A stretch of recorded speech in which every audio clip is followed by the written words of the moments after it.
오늘 본문은 아주 유명한 성경 구절입니다. 성경을 그리스도인이 암송할 때 제일 먼저 암송하는 것이 바로 오늘 본문의 구절입니다. 그런데 저는 이 구절을 읽을 때마다 의아하게 생각하는 것이 있었습니다. 아무것도 염려하지 말고 너희 구할 것을 하나님께 아뢰라. 거기까지는 알겠는데 그 다음 구절이 의아한 것입니다. 그리하면 하나님이 너희 구한 것을 주시리라. 이래야 될 텐데 그게 아니고 하나님의 평강이 그리스도 예수 안에서 너희 마음과 생각을 지키시리라 라고 말을 하고 있기 때문입니다. 우리가 그까지 평강을 얻기 위해서 기도한다는 얘기입니까? 간절한 마음으로 기도하는 사람은 자기가 구하는 것이 이루어지는 것이 중요하지 평강을 얻고 못 얻고는 사실 부차적인 문제입니다. 차라리 구하는 것을 이루더라도 평강을 얻지 못하더라도 구하는 것을 이루는 것이 구하는 것을 얻지 못하고 평강을 얻는 것보다 낫지 않느냐? 여러분은 그렇게 생각하지 않으십니까? 여기에서 한 걸음 더 나아가서 이런 질문을 할 수가 있는 것입니다. 기독교 신앙은 결국 인간의 심리 문제를 다루기 위한 것인가? 외적인 환경의 변화보다는 자기 마음의 평강을 얻기 위한 것인가? 마치 불교와 흡사한 마음의 번민을 해결하기 위한 종교란 말인가? 결론부터 말씀드리면 그렇지 않습니다. 예수님께서는 분명히 말씀하셨습니다. 구하라, 그리하면 이루리라. 찾으라, 그리하면 찾으리라. 너희가 기도할 때 무엇이든지 믿고 구하는 것은 다 받으리라. 예수께서는 이보다 더 분명하게 말씀하실 수가 없었습니다. 그런데 여러분 중에는 목사님, 저도 그 말씀을 붙들고 그대로 해보았는데 안 될 때가 있습니다. 이렇게 묻고 싶은 분이 계실지 모르겠는데 저에게 묻지 말고 예수님에게 물으세요. 예수님이 그 말씀을 하셨습니다. 우리가 보험서를, 계약서를 읽을 때 작은 글씨를 읽어야 되지요. 마찬가지로 성경에도 작은 글씨들이 있습니다. 그러나 하나님의 큰 뜻은 변함이 없습니다. 예수께서는 큰 원리를 말씀하신 것입니다. 기도가 결코 헛되지 않는다는 사실, 우리의 기도를 들으시는 분이 계시다는 사실, 그리고 믿음의 기도는 역사하는 힘이 많다는 사실이 사람이 얻지 못하는 이유는 구하지 아니하기 때문입니다. 사도 바울도 예수님의 말씀을 잘 알고 있었을 것입니다. 그렇기 때문에 예수님이 이미 하신 말씀을 되풀이하고 싶지 않았을 것입니다. 그 대신에 예수님이 말씀하지 않은 다른 면을 다루고자 했던 것으로 보입니다. 바로 인간의 염려의 문제에 대한 것입니다. 염려. 인간은 염려하는 존재입니다. 영화 로마의 휴일을 보면 오드리 헵번이 어느 유럽 국가의 공주로 나오지 않습니까? 그런데 그가 숙소를 몰래 빠져나와서 도망을 갑니다. 그래서 신문기자인 그레고리 팩을 만나게 되고 두 사람이 로마에서 꿈과 같은 하루를 보내고 오드리 헵번은 다시 숙소로 돌아갑니다. 그동안에 왕실에서는 난리가 났습니다. 공주가 행방불명이 됐기 때문에. 그런데 공주가 하루 만에 돌아왔을 때 의전 담당 비서가 단 한마디 꾸짖는 말을 합니다. You have caused us great anxiety. 공주님 때문에 우리가 얼마나 염려했는지 아십니까? 그런데 요즘 버전에는 그것이 편집됐더라고요. 정말로 귀족은 다릅니다. 한마디 점잖은 말로 하고 싶은 말을 하니까 anxiety, 이 말 속에 인간의 상황을 묘사하고 있습니다. 사람은 염려하는 존재입니다. 사람은 염려한다, 고로 존재합니다. 객관적인 변화가 인간의 염려를 면하게 해주는 것은 아닙니다. 부자라고 염려가 없는 게 아니고, 또 먹는 문제를 해결했다고 염려가 없는 게 아니고, 심지어 소원을 이루었다고 해서 염려가 없는 게 아니고, 자녀가 공부를 잘한다고 해서 염려가 없는 게 아니고, 정치와 경제가 발전한다고 해서 염려가 없는 게 아닙니다. 인간의 의식 수준과 인간의 염려는 반비례하는 게 아닙니다. 문명인은 문명인대로의 염려를 가지고 있습니다. 유명인들은 유명인대로의 염려를 가지고 있습니다. 재벌은 재벌대로 염려하고, 많은 것을 가진 사람은 가진 사람대로 염려합니다. 인간의 객관적인 상황이 염려를 덜어주지 못합니다. 그래서 우산 장사를 하는 아들과 아이스크림 장사를 하는 아들을 둔 어머니 얘기를 여러분 들어보셨을 것입니다. 이 어머니는 1년 내내 염려합니다. 해가 쨍쨍 내리쬐면 우산 장사가 안 될까봐 염려하고, 비가 내리면 아이스크림 장사하는 아들이 안 될까봐 염려합니다. 한 번도 바꿔서 생각하지 않습니다. 염려해야 될 이유가 먼저 그 마음에 드러나는 것 같습니다. 고3 자녀를 둔 부모는 대학 입학 때문에 염려하고, 대학에 입학한 자녀를 둔 부모는 취업 때문에 염려하고, 취업을 한 자녀를 둔 부모는 결혼 때문에 염려하고, 결혼을 한 자녀를 둔 부모는 출산 때문에 염려하고, 출산한 자녀를 둔 부모는 티격태격하기 때문에 염려합니다. 그러다가 죽습니다. 요즘에는 남편이 오래 산다고 염려하는 아내들도 있습니다. 환율이 오르면 수입이 비싸다고 염려하고, 환율이 떨어지면 수출 경쟁력이 없어진다고 염려합니다. 한 번도 잘 됐다고 말하는 경우가 없어요. 여기까지는 애교로 받아줄 수 있지만 이보다 더 큰 위기도 있습니다. 우리나라가 IMF 위기를 당할 때에는 그것은 해가 내리쬐냐 비가 오느냐의 문제가 아니었습니다. 자식이 병들어 매일 병원 신세를 진다면 대학에 가느냐 취업하느냐 하는 것은 사치스러운 문제가 될 것입니다. 지금 경제 위기를 겪고 있는 그리스나 이탈리아는 환율이 오르느냐 내리느냐의 문제가 아닙니다.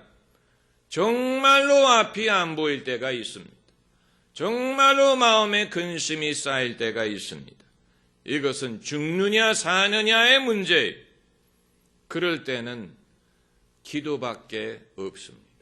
그렇기 때문에 사도 바울은 아무것도 염려하지 말고 기도하라고 말하는 것입니다. 염려 대신에 기도하라는 말입니다. 염려될 때는 기도밖에 없다는 얘기입니다. 이사야 선지자가 히스기야 왕을 찾아가서 내가 살지 못하고 죽으리니 내 집을 처치하라고 말했을 때 히스기야 왕이 침상에 누운 채로 벽을 향해 돌아 누워 기도했다라고 말했습니다. 그가 벽을 향해 돌아 누웠다는 말은 이제는 어느 누구도 사람 중에 그를 도와줄 사람이 없다는 얘기입니다. 세상에 그가 기댈 곳은 아무것도 없다는 얘기입니다. 그렇기 때문에 그가 벽을 향해 돌아 누워서 은밀히 듣고 계시는 하나님께 기도한 것입니다. 만일 인간의 기도를 들어주시는 분이 없다면 기도하는 사람은 벽에다 대고 말하는 것입니다. 만일 하나님이 우리의 기도를 들어주시지 않는다면 기도하는 사람은 혼잣말을 하는 것입니다. 그렇기 때문에 오늘 본문에서 사도 바울이 말하고자 하는 것은 하나님의 평강이 너희의 마음과 생각을 지키시리라 하는 말씀은 우리가 기도할 때 하나님이 들으시고 함께 하시고 하나님이 주시는 평강을 통하여 하나님을 느낄 수 있다는 말을 하고자 하는 것입니다. 사람이 하나님을 느낀다는 말은 너무 막연하지만 하나님의 평강을 느끼는 것은 누구든지 이해할 수 있습니다. 하나님의 평강을 느낌으로 하나님을 느끼고 하나님을 경험할 수 있다는 말을 하는 것입니다. 그러므로 이것은 그냥 심리적인 상태를 말하는 것이 아닌 하나님을 경험하는 것을 말하고자 하는 것입니다. 그렇기 때문에 우리가 구한 것이 아직 이루어지지 않았을지라도 그럼에도 우리가 감사하고 기뻐할 수 있는 이유는 우리가 기도할 때 함께 하시는 하나님을 당신의 평강을 통하여 느끼고 경험하고 확신할 수 있기 때문에 그런 것입니다. 여러분 실감이 가지 않으시면 여러분이 직접 경험해 보는 길밖에 없습니다. 저는 그렇게 간증하는 성도들을 많이 만나보았습니다. 목사님, 더 이상 걱정이 되지가 않아요. 더 이상 미운 마음이 없어요.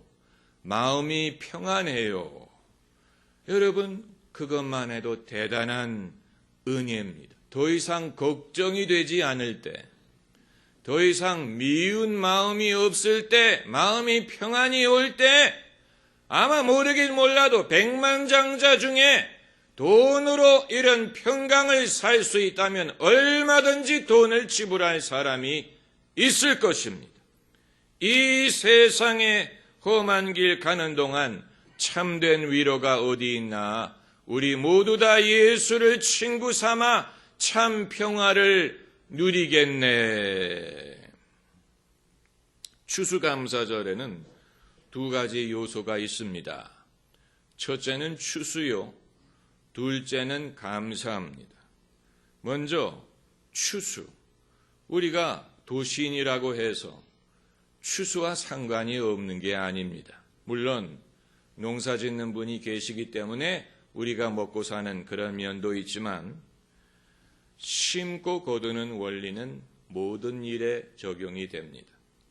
사업을 하든 자식을 키우든 목회를 하든 다 심고 거두는 원리를 통한 것입니다. 예수님은 하나님의 말씀을 씨앗에 비유하셨고 영혼 구원하는 것을 추수에 비교하셨습니다. 그래서 추수와 곡식은 많으나 일꾼이 없다라고 말씀하신 것은 영혼 구원의 일꾼의 필요성에 대해서 말씀하신 것입니다. 심고 거두는 원리, 하나님도 심으시고 거두기를 원하십니다. 인류를 구원하기 위하여 하나님께서는 당신의 아들 예수 그리스도를 하늘의 미랄로 땅에 심으셨습니다. 예수님이 죽으심으로 많은 사람이 생명을 얻게 하셨습니다. 하나님은 당신의 말씀을 우리 마음에 심으심으로 생명의 열매를 거두게 하셨습니다. 그렇기 때문에 우리도 얻고자 하는 것이 있으면 심는 것이 있어야 됩니다.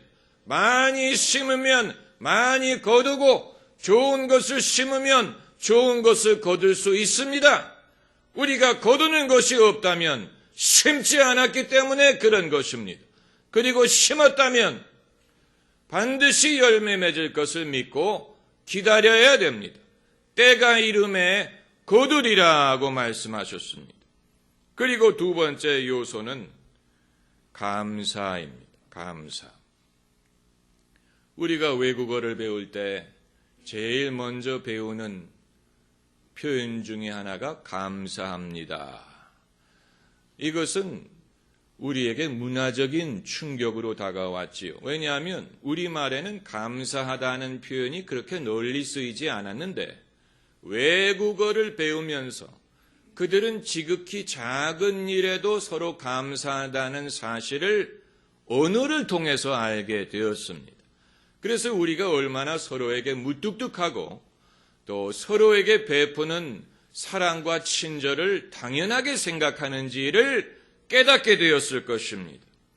여러분, 식당에서 종업원이 물 한 컵을 갖다 줄 때 사실 생각하면 고마운 일입니다. 내가 비록 돈을 내고 서비스를 받는 것이지만 그럼에도 불구하고 내가 누군데 저 사람이 나에게 친절을 베푸느냐, 고마운 일이지요.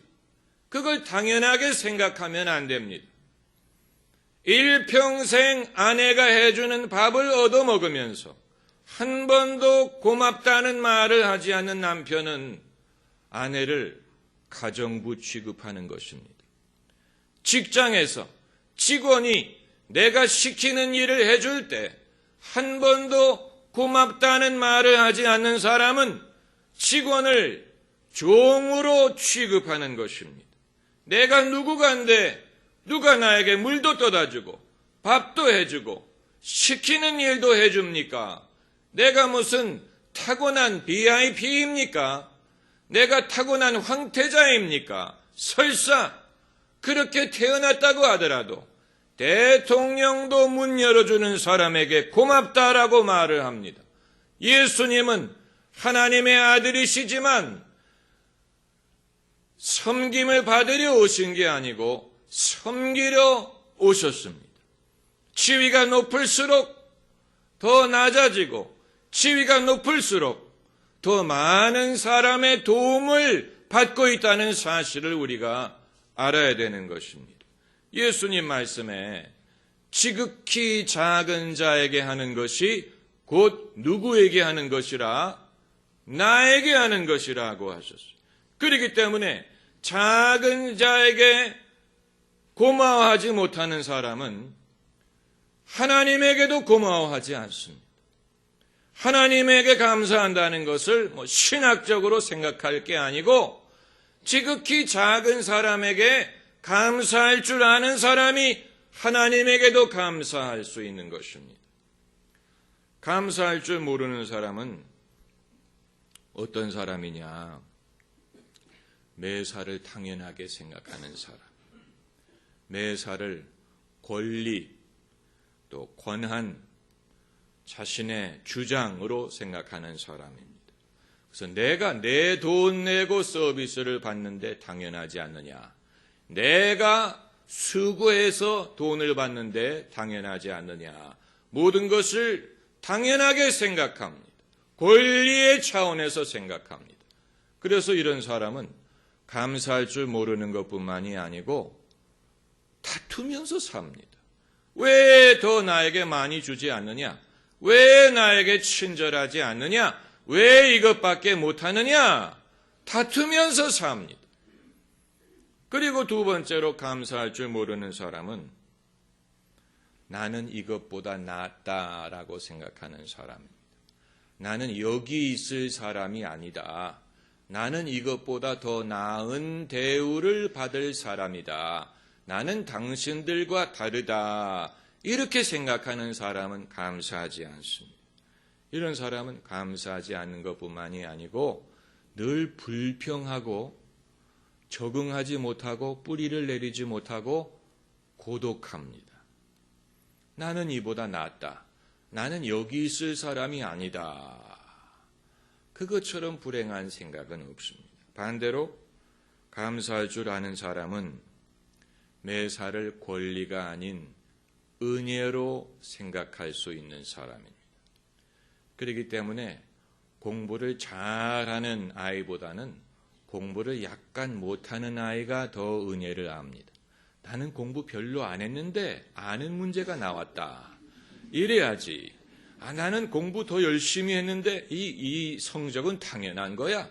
뭐 당연해. 나는 위대해.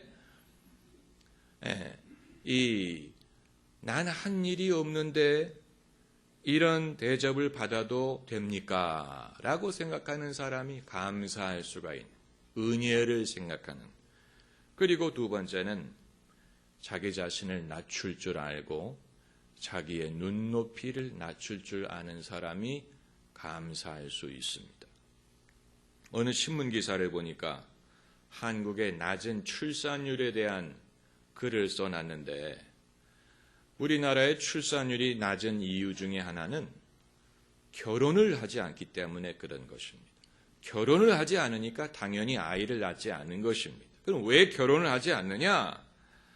활동하는 여자들이 많아지면서, 활동하는 여성들이 많아지면서 격이 맞는 남자를 찾기가 어렵다고 합니다. 격이 맞는 남자. 그래서 이 낮은 출산율의 문제를 해결하려면 활동하는 미혼 여성이 좀 눈높이를 낮춰야 된다. 이런 글을 써놨는데, 여러분 실제로 그런 요구를 하면 누가 좋아하겠습니까마는 결혼뿐만이 아닙니다. 취업도 마찬가지입니다. 우리나라가 취업난이 있다고 하지만 눈높이를 낮추면 일자리가 있습니다. 사람들이 일자리를 찾지 못하는 이유는 눈높이를 높여서 내가 적어도 이 정도의 회사에는 입사해야 되지 않느냐라고 찾다 보니까 안 보이는 것입니다. 눈높이를 낮추면 일자리가 있습니다. 신대원을 졸업하는 신학생들이 임지를 못 찾아 야단이라고 하는데, 우리나라에 5만 개 이상의 교회가 있습니다. 교회가 없기 때문에 임재가 없는 게 아닙니다. 다만 서울에 있기를 원하고 대형교회 가기를 원하다 보니까 임지 구하기가 어려워지는 것입니다. 부름받아 나서니 몸 어디든지 가오리까라는 말은 어떻게 됐습니까? 그렇기 때문에 감사는 신앙인의 덕목인 것뿐만이 아니고 인생의 지혜요, 겸손이요, 믿음입니다. 믿기 때문에 감사할 수가 있는 것입니다. 오늘 본문을 보면 기도의 응답이 오기 전에 벌써 감사하라고 했습니다. 감사함으로 구하라고 했습니다. 아직 기도 응답이 오지 않았는데 어떻게 감사할 수 있느냐? 하나님이 들으시기 때문에 감사하고, 하나님이 벌써 함께 하시기 때문에 감사하고, 하나님이 장차 얼마든지 들어주실 줄 믿기 때문에 감사할 수가 있는 것입니다. 할렐루야.